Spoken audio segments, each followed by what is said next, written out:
Hey there, welcome to another live training from Winning Motorsports Marketing.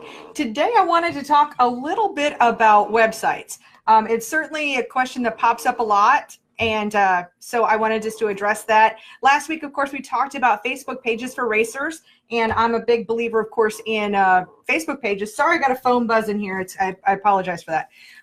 Anyway, let's go ahead and jump in. One thing that when I ask racers about websites, usually I hear one of two answers. And number one answer I normally hear is like it's really called imposter syndrome is really what that's labeled. It's something that a lot of entrepreneurs struggle with, but that idea that you have to reach some certain pinnacle of something in order to deserve a website, or that you have to earn it. And I'm just going to tell you that that is completely false, absolutely false.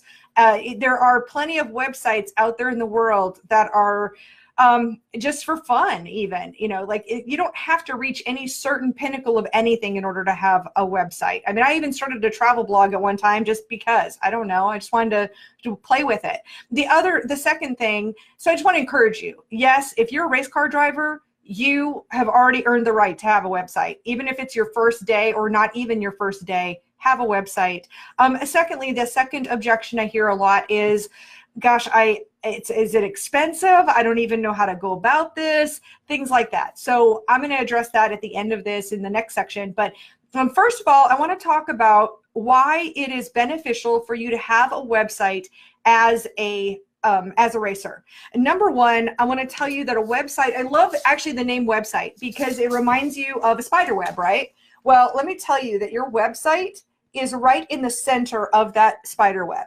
And that means that your social media, like your Facebook or your Snapchat or your Instagram or your YouTube or Twitter, any of those, all roads lead back to your website. And that includes email as well, which I will get into. So at the center of all things, it needs to be your website. And it's so important. And we're talking about that. That's what we're talking about. One of the biggest reasons is it's because it's a platform that you actually own. I know that it was funny last week. I was working in my office. I was doing a bunch of accounting last week, so I wasn't on social media. But later on, I was seeing messages from other entrepreneurs. People were freaking out because Facebook and Instagram apparently were both down. And I didn't know anything about it because I didn't happen to be on social at that time. But it really underscores the fact that you don't own Facebook. I mean, what happens if Facebook goes away tomorrow? I mean, I don't see it going away tomorrow, but we don't have any control over any of those platforms. YouTube is notorious for like taking down accounts or videos. Same way with Facebook. I mean, they've taken down accounts for random things. And who knows? I mean, maybe one of those days it's gonna be like, oh no, racing is dangerous, and so it's not politically correct, or we don't know. We have no idea, and we have no control over that. But the thing about your website is you own that. That means that's your audience right there that you're talking to. Because what happens when you rely on social media, although it is important, I mean, don't get me wrong, you can watch my video from last week. I do think it's imperative, but at the same time, it's so important to have a website as well.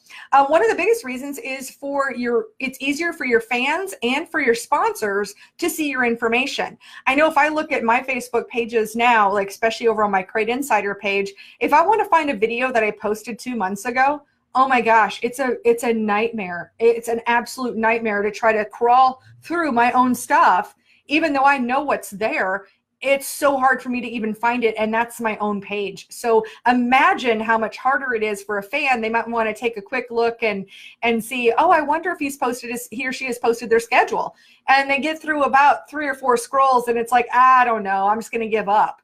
But if they were able to go to your website, then you would have a tab there that talks about your schedule, and they could click on it and they could see that you're racing at such and such this weekend. That's a lot faster and easier. And for your sponsors as well, they can be able to go and see when you're racing or see what your latest updates were. It's just a really quick and easy way for them to see the information. It is far easier to find your stuff on your website than it is on Facebook. Another point on, if you don't have a website and you are looking for sponsorship, one thing is it just doesn't make it look like you're as serious. It really doesn't. Are you doing this as a hobby just for fun? Or are you really running this as a business, where if you want to say that I hear all the rolling billboard and all that other stuff. Well, your rolling billboard today is your website. You need to have that as a home base to be able to have that for a sponsor to even look at to see their own stuff. So it just shows it a value of how much you value your racing as an actual business. I know anytime I'm looking at a company, I mean, the very first thing I do is type it into Google, and I'm going to go look at their website. I'm going to judge them on that. I don't know if that's fair or not, but I do. And if they didn't have a website at all, it really makes me question how serious they are about their business, or if it's just, if it's just a hobby. Maybe it's a creator who just wants to make some stuff and sell it locally, and that's fine. But how serious are you about your race team? Your website will help to really relay that to your audience. And then I will also say that it is the basis to start an email list. And if we want to talk about owning an audience, there is no better way to own an audience than having an email list.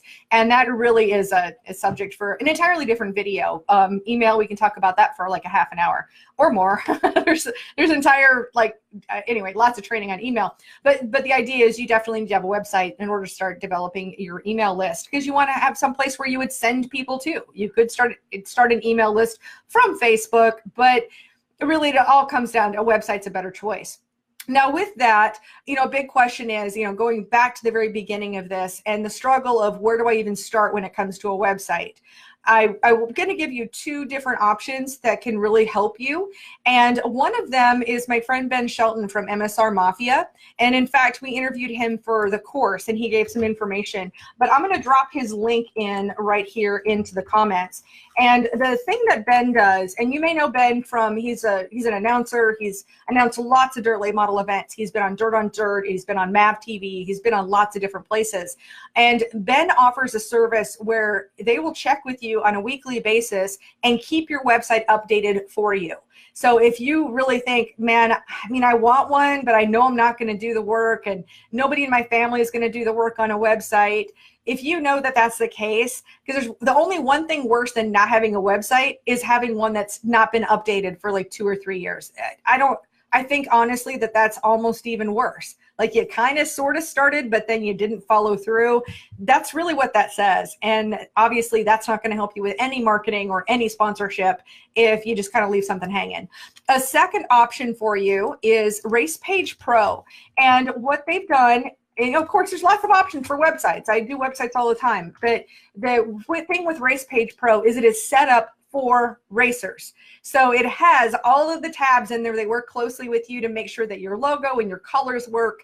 And then it has all of the tabs for, contacting you and your sponsors. It has it all set up so that all you do is make a couple of little edits, it's actually just as easy as a Facebook post. I'll be doing another video on that just to do a little review of the Race Page Pro, but it is super simple to operate. And then it already puts the stuff in the right places for you and really makes a nice clean presentation. So at least I don't want to just leave you with, hey, you should have a website. And then next thing you know is you call somebody in town and they want to charge you $5,000 to put a website together, which actually, you might think, oh my God, that sounds crazy. It's not crazy. I've had quotes all over the place. Sometimes you get what you pay for, and especially I don't like working with web guys. I like to have a little more control over what I have. I mean, with Ben being an exception, different kind of deal there. But I just want to give you a couple of options. And when you call these guys, definitely let them know that Kate from Winning Motorsports Marketing, that you saw my video or that that I was talking about him, that's where you got that information.